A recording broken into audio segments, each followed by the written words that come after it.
Hello everyone, it is Arthur back with another Raiders video. In this video, I'll be giving my Raiders 53-man roster projection as well as a practice squad projection. So let's get into it. At quarterback, I do have us keeping 3. Jimmy Garoppolo, Aiden O'Connell, Ryan Hoyer. I kind of wanted to cut Hoyer to save some space, but it's also a predictive roster projection, so I think it's what they will do. So I think they will keep Hoyer. Now at running back and fullback, so the backfield, I was keeping 4 guys. Jacobs, Zamir White, Amir Abdullah, and Jakob Johnson. I really wanted to keep, and of course, Britton Brown's in the IR, so that doesn't count. Or else I would have kept them at least in the practice squad. But, you know, I considered keeping Damian Williams, but there's other spaces in the team where I wanted to fill. So I only kept 4 guys, and 1 being the fullback. So there's that. You have Jacobs, you have Abdullah, and Zamir White's like a backup that didn't really play much last year. So I think that's all we need. At wide receiver, I have us keeping 5 only. It's going to be Devontae Adams, Jacoby Myers, Hunter Renfrow, John J. Carter, and Trey Tucker. So the thing about that is, you know, Renfrow is a slot receiver. Jacoby Myers is also well, he's gonna play outside, but he's trained. He's like been a slot receiver in the league. And Carter and Tucker are also slot receivers. So my only worry is if this happens, you don't really have an outside guy. I don't really want to keep Philip Dorsett. I think I really could in real life, but I don't really like him. Christian Wilkerson had a nice preseason, but I don't know if that happens. And Cam Sims, as much as I like him, he did not show enough in the preseason, so I was keeping 5. At tight end, I was keeping Austin Hooper, Michael Mayer, Jesper Horsted, with Jacob Hollister being on the IR. So you have Mayer and Hooper who will play a lot. Horsted, not sure how much he'll play, but he is someone who they trust. Not trust, but at least like in terms of catching the football. Not much of a blocker, though. He has some athletic upside. He is undersized at around, 237, 238 pounds. But the guy can run a little bit, so I like him there. 3 tight ends there. Michael Mayer being a rookie tight end, I'm not sure how much he'll actually produce, but that's why. They have Austin Hooper there, who is a reliable veteran. At O-line, I was keeping 9. The back end gets a little bit stiffy for me. You know, Cole Miller, Dylan Parham, Andre James, Greg Van Rowan, Jermaine Illuminor, Theron Munford. Nathan Moody I was keeping. So between Van Rowan and Nathan Moody, they'll be fighting for the other spot, starting at guard beside from Dylan Parham. And then Dalton Wagner and Milken Curtis, 2 UDFAs. I don't think they'll make it past waivers if they got cut, so I was keeping them. Now, left tackle, I don't have a backup, which is fine for me because last year we saw Cole Miller go down. Instead of getting a new left tackle or something, they just put Jermaine Illuminor at left tackle and Theron for the right tackle. So I think the same thing will happen here. I don't think we have to be forced to keep an actual backup left tackle, so I think we should be fine there.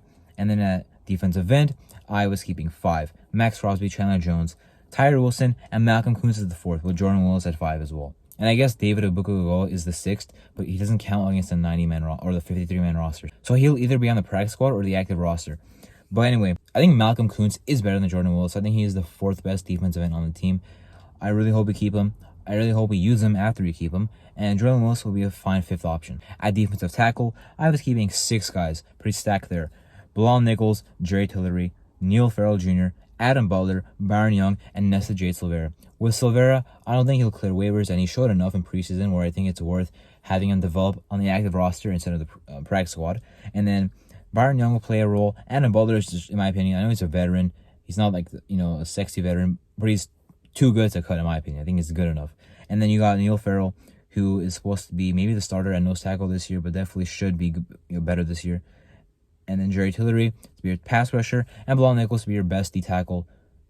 I'm not sure how good that'll be for you, but he is supposed to be our best defensive tackle. So hopefully the guy improves from last year. At linebacker, I also have us keeping 6. I don't want another scenario where we have guys go down and we sign a guy like Harvey Lange off the streets to play 2 games for us, or Darian Butler playing for us as a UDFA last year or whatever. And so I was keeping 6. Von Diablo, Robert Spillane, Luke Matherson. I'm confident those guys are the top 3 in terms of being locked to make a team. Matherson, I could potentially see them cutting just because they like Curtis Bolin, Amari Burney, and Trey Thomas, the other 3 guys I'm making the active roster. But if they cut Matherson, that would be a mistake in my opinion. Now, Trey Thomas would not clear waivers. Amari Burney being a 6th-round pick and having the athletic upside he does have is probably locked to make the team. And Curtis Bolin, I think he just played well enough in preseason to make the team. Also was already good on special teams, so I like Curtis Bolin there as well. Now, corner, I had to make some sacrifices. Only kept 5 corners. Nate Hobbs, Marcus Peters, Jacorian Bennett, Brandon Faison, and Duke Shelley. Now, first thing is, if Brandon Faison is put on short-term IR, they'll keep another corner and have Brandon Faison be on the IR for 4 weeks. But if he's healthy and ready to go, he'd be on the active roster, in my opinion, as the 4th corner. At this point, Jacorian Bennett has taken his starting spot as far as I'm concerned. He'll be on the outside opposite of Marcus Peters, and Nate Hobbs in the slot, and then you keep Duke Shelley in there as like a fifth corner. Duke Shelley might get cut though. There's like a three-way, four-way competition that he's in, but I like Duke Shelley still. At safety, I was keeping 4 as well. Made a big sacrifice here, in my opinion at least. Trayvon Merrick, Marcus Epps, Chris Smith, and Isaiah Palamau as the guys. Isaiah Palamau being like a Swiss Army knife, at least hopeful. Not sure if he'll actually play that way, but we hope he can do that. And then Chris Smith has to make the team. He's too smart enough of a player, and I think he's good. I think he's good, honestly. Like I talked about, and most people kind of agreed with it. He was a steal in the draft for not like the steal of the draft, but a nice little steal in the 5th round for us. And then of course Merrick and Epps will start. I did have to cut Roger Teamer though. I do really like him though, but I did put him on the practice squad, as we'll get into later. And on special teams, as we know, Daniel Carlson, AJ Cole, and Jacob Baumann-Meyer, the new long snapper. On the practice squad, the 16 guys I was keeping are Chase Garbers, who we just cut. Then next I have Damian Williams. I did kind of mention how I wanted to keep him on the active roster. Now he's on the practice squad in my projection.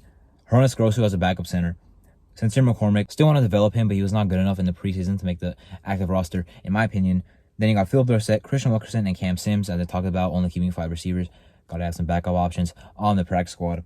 Then Cole Fotheringham, who was really good in the first game of the preseason and like disappeared after that. Then Isaac Rochelle, pretty much the same thing happened with, I just said about Cole Fotheringham. Adam Plant Jr., developmental piece, good size, but not good enough in the preseason. And then Matthew Butler, because I don't think we should give up on them that fast, but did not do much this past season or this preseason. Then John Jenkins with a tough cut. I like how he played in the preseason. He's a surefire nose tackle. But you got to bank on Neil Farrell more than you bank on John Jenkins. So that's why Neil Farrell makes the active roster, and John Jenkins is on the practice squad for me. Then Roger Teamer, as I mentioned. Tyler Hall, who at this point really needs a slot corner after after Nate Hobbs has been projected to be in the slot again by us. And then Mick Robertson and Sam Webb in there at corner as well. Like those guys a lot. Sam Webb, they really like. It would be a really tough cut for them at least. For me, I'm okay with Sam Webb, and Mick Robertson has been a dog on our team, just finding his way up the depth chart for a while now. So I'll come out with a reaction video to the Raiders 53-man roster actual cuts when they happen. But until then, that was my 53-man roster projection video. I'm Marto, and thank you so much for watching.